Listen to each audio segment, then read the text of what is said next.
Hey, what's up everyone? It's B the Installer. I'm here with the top 5 TVs of 2023.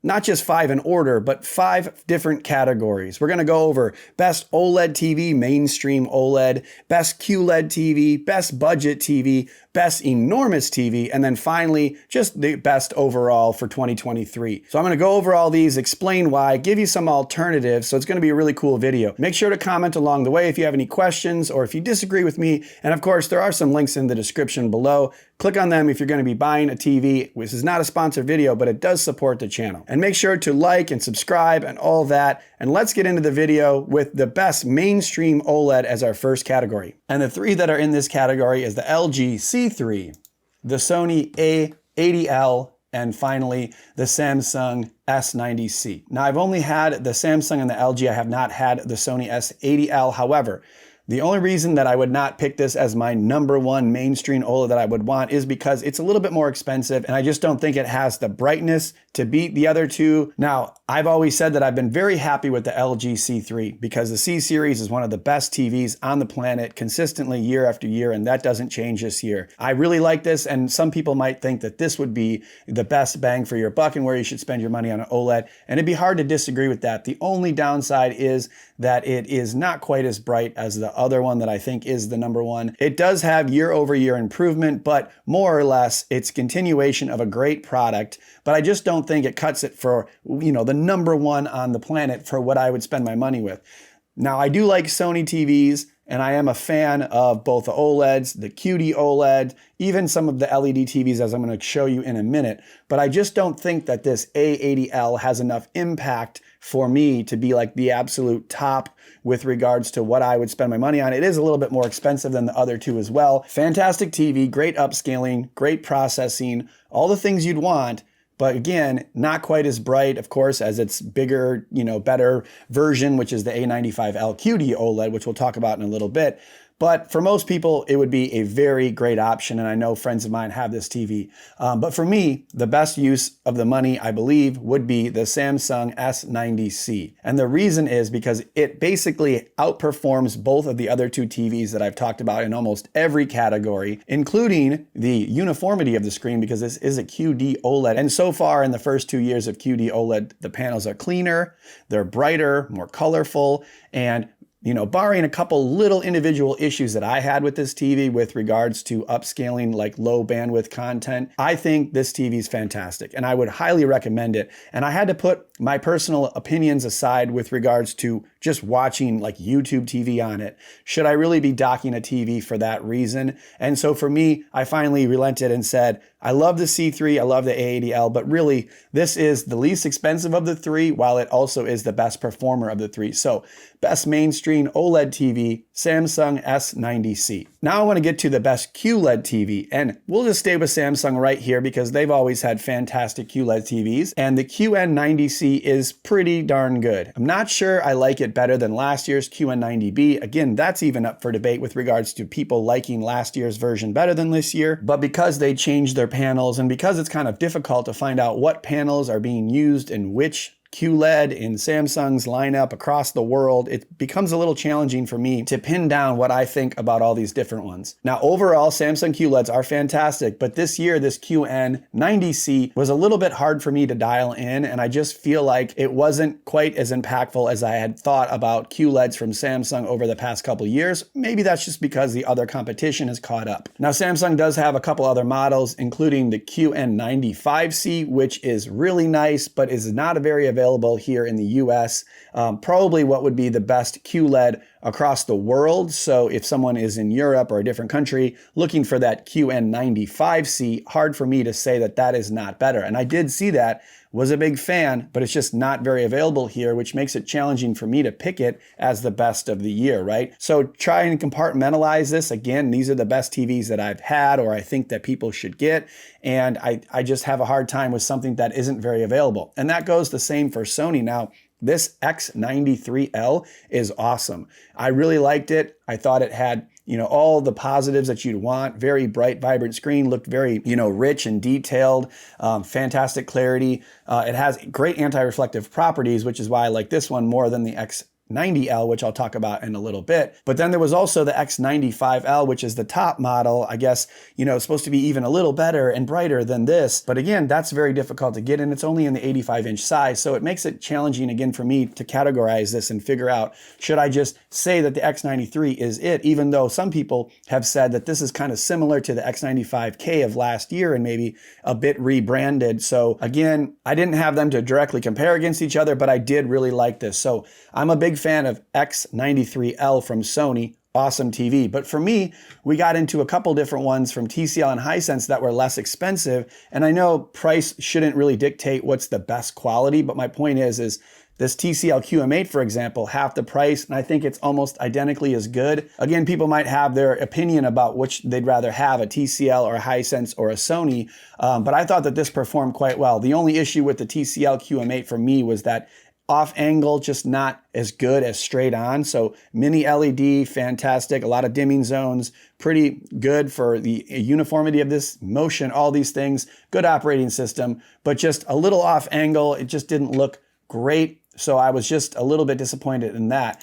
And then I got to the Hisense U8K, which is their top flagship mini LED QLED TV or ULED. And I thought this was fantastic as well. So got this in the house. I was blown away with it. It was one of the first QLEDs I had seen this year.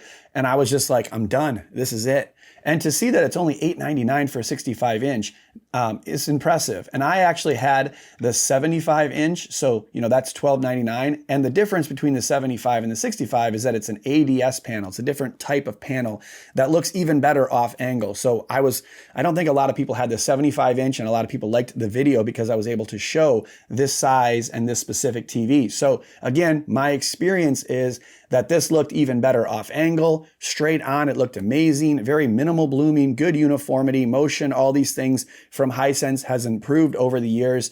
And so for me, the best QLED that I've seen and been happy with and well-rounded, good price, all that, I think is the Hisense U8K. And I really like this overall. Now, again, all these other TVs, good, especially this Sony 65-inch X93L. I probably should have them tied for the best, but this being almost twice as expensive, I thought we should just stick with the Hisense. And I'm pretty comfortable with that. And I think that is the winner for the best QLED TV in 2023, at least in the US, at least at 75-inch, and at least in my opinion. Now, when we're talking about best budget TV, it gets a little complicated because there's a pretty big range for what could be considered budget. And most of the time, TCL and Hisense are going to be your best options because the value is much greater on those TVs. And I have listed right here some TCL TVs. The Q7 is something that we had in-house. 65-inch, $699. I wouldn't consider that super budget, but it's definitely less expensive than the ones I was showing you earlier. I like the Q7. It's not a mini LED, but it has the Google operating system. We thought it was pretty good. We had a larger version of it, but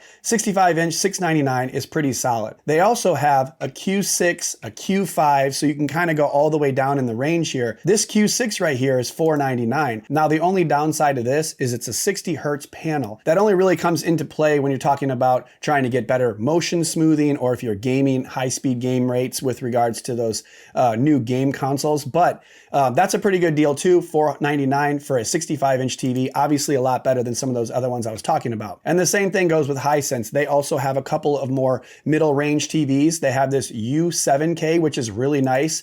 That is a mini LED. That is a 120 hertz panel. It has all the gaming features you could ask for, and it's got the Google TV operating system. So that's a really good opportunity. And then you also have the U6 as well, which is $569, so a little bit more than the TCL.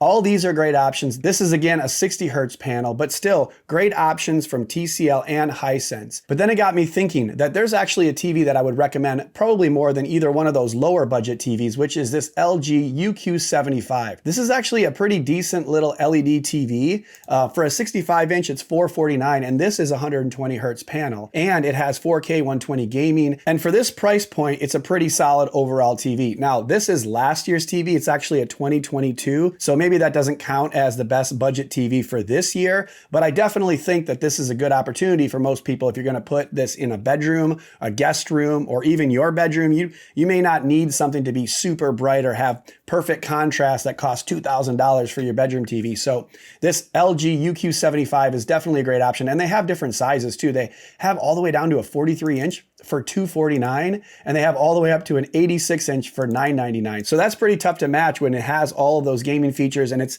solid. It's a pretty good TV, so I like that. And then if you want to stretch your budget out a little bit more and you want to say, you know, it's not a budget TV, but it is the third tier down OLED, or kind of an entry-level OLED TV. We've talked about this a couple times, but the B3 series from LG, it being 65-inch for only $1299 for an OLED TV is a really good deal. Again, this is another one that you could get in any of these sizes, and it would be great for a bedroom, because for me personally, I don't need that extra brightness that some of the other ones provide if I'm just going to be dimming it down at night so that, you know, my wife can sleep and I'm not, you know, lighting the room up at night. So I think for a lot of people, they should consider this B3. It still has a lot of the good gaming features. It still has great processing. It has the WebOS, the Magic Remote. So there's a lot of positives that you can get with this. So now it isn't on that $200 tip that I was just showing you from the other LG UQ75, but I think many people would agree that this is a very good opportunity. And similarly, if you're looking for the Samsung QD OLED or OLED, this S89C for 77-inch is around 2,000 bucks. And again,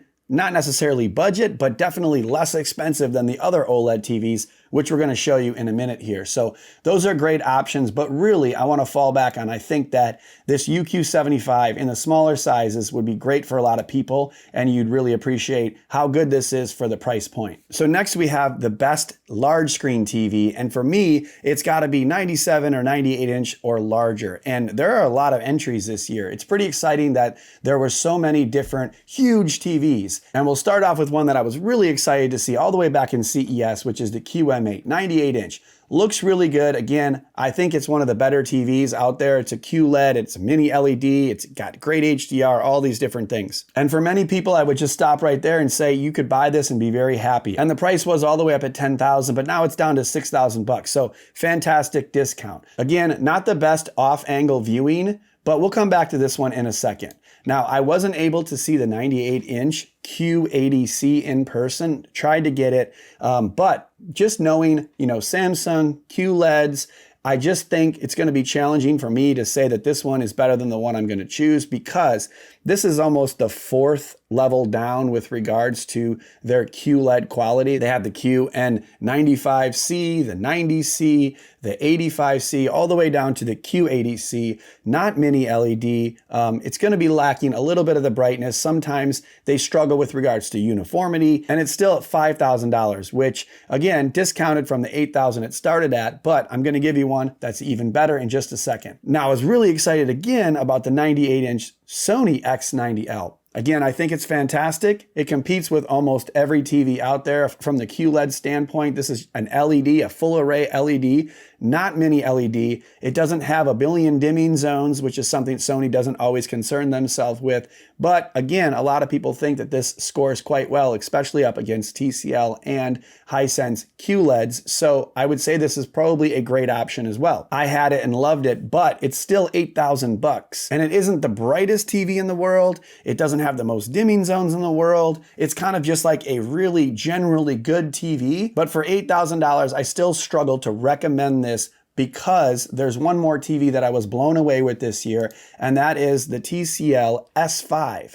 Because this TV, direct lit, 98-inch, really awesome. And when it was 4,000 bucks, I was pretty impressed with it. It has really good highlights for not having dimming zones. Some people might say, well, it's a direct lit TV, so it can't compete with regards to the black levels of those other ones you were showing, which probably is true. But when you have such great highlights coming through in this TV, I don't notice the contrast issue. Sometimes I feel like when you have a lot of dimming zones or mini LED or other things, that can suppress a lot of the highlights. But then I think, what's the point of having all that extra brightness if you're going to crush all the highlights with the dimming zones when it comes to watching something in HDR or Dolby Vision? So for me, this TCL S5 with HDMI 2.1 ports, it's a 120 hertz panel. It has the Google operating system that I think is probably the best on the market. All those fantastic things. It looks great, great highlights, and it's 2,500 bucks for a 98-inch TV. For me, it made it a very easy choice to pick this as the best 98-inch TV or best large screen TV because of the combination of how good it is and this price point. And if you want to get ridiculous, I mean, look, this 97-inch class M3 series wireless OLED is clearly better than the TCL that I just recommended, but it's more than 10x the price. So realistically, it's not in my budget. Now, I was able to install this for a client who got it from Value Electronics. Fantastic, so cool, and it was a great opportunity for us to go check it out. But for most people, it's not in the budget, really. And then lastly, there is a 100-inch Hisense U8K. Not available. That's the problem. Some people have gotten it. Some people have struggled to find this. I really think this would be awesome. And if I chose this for my favorite QLED, I imagine that the 100-inch version of this would be my favorite overall with regards to the combination of quality versus price. And it's 100-inch, so it's a little bit bigger than all the other ones, but the availability is a problem. It is $5,000, a little bit more expensive. So you can go out and buy yourself 2 of these TCL 98-inch for that price. So now we're on to the very best TV of 2023.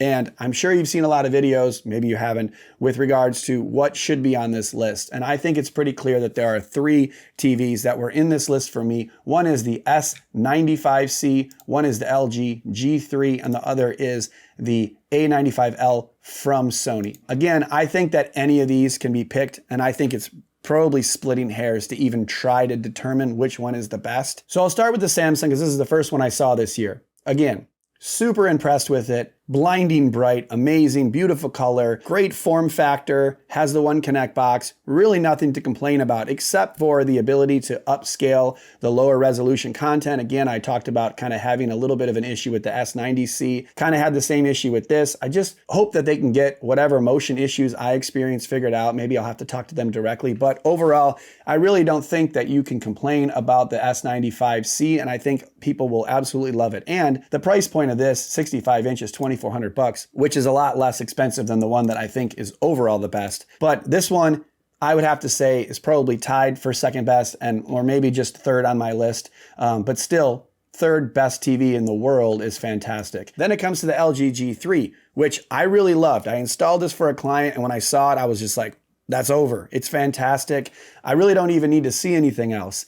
And on top of that, it looks so cool on the wall. I mean, it's a really good form factor. It doesn't come with a stand, so that's a downside, but most people are gonna know to put this on the wall. And if you have to buy a separate stand, that's maybe a downside and a reason you might choose one of the other 2 TVs. But this year, the 77, the 65, and the 55-inch G3 all have the new MLA technology, which makes them a lot brighter. So this competes directly with these top QD OLEDs, and I think it actually is a little bit better than the S95C because the processing on this and the upscaling and all that are really good. LG has really dialed that in over the last couple of years. It does come with a 5-year warranty. There's really no downside to this except for the fact that it doesn't have that stand. So for me, I actually have this out in the gaming room. 77-inch LG G3, fantastic TV. But for me, the best TV of this year is the A95L QD OLED from Sony. And the reason is it combines all the positives of the other 2 that I was talking about. This is a QD OLED, extremely bright, extremely colorful, and at the same time, it has fantastic processing. So it upscales well, it has fantastic motion, and it just looks like you're right there when you're watching TV on this. I mean, whether it's movies, sports, whatever, just looks very even, very bright where it should. Looks fantastic with regards to shadow detail when you're watching stuff that's dark. I mean, it's an incredible TV and probably the best that I've ever seen. And I had the A90J from a couple years ago that I thought was fantastic. And you know, the way that TVs keep getting better and better, I mean, this blows it out of the water. It does come with the Bravia cam, which is something that I really wouldn't use. But I also like that the speakers come out of the actual screen. So if you connect it to a Sony soundbar, you can get the TV to act as a center channel along with one of their nice soundbar systems. So I have that as well. And I just think it's really hard to beat this. Now, if you look at the price point, this is still $3,300, where the LG G3 is $2,300 and this is $2,400. So both of the other 2 TVs that I mentioned are a lot less expensive. And I would have to say, you know, that's a reason to go for them. You know, I did just tell you that they're pretty darn good as well. So for me, this is the best, but is it $1,000 better than the other 2? I don't know about that. Probably not. But overall, the Sony A95L wins for those reasons. And lastly, a little bonus nugget. If you're looking to get an ultra short throw projector, this AWOL Vision 3500 Pro was really awesome. I liked it. We actually hooked it up to a 150-inch screen, and I thought for the first time this could replace my TV. I don't have to have a 100-inch TV because this thing is massive. I was able to split up the screen into 4 different compartments when watching football, and it was like I had 4 75-inch TVs. So really, really cool. A little expensive with regards to adding this to the actual 150-inch screen, but I just wanted to let you know that's my bonus. The AWOL Vision LTV 3500 Pro is a pretty cool option. So let me know what you guys think about all these different TVs and this UST projector. Do you agree with me? Do you disagree? I want to know in the comments, and I want to know why. And also make sure to click on the links in the description below if you're going to purchase something. We also have the Be the Installer TV quiz down there too, so you can go through, ask a couple questions. It'll pop out a couple different TVs that might be right for you. Check it out, and I will see you guys in the next video.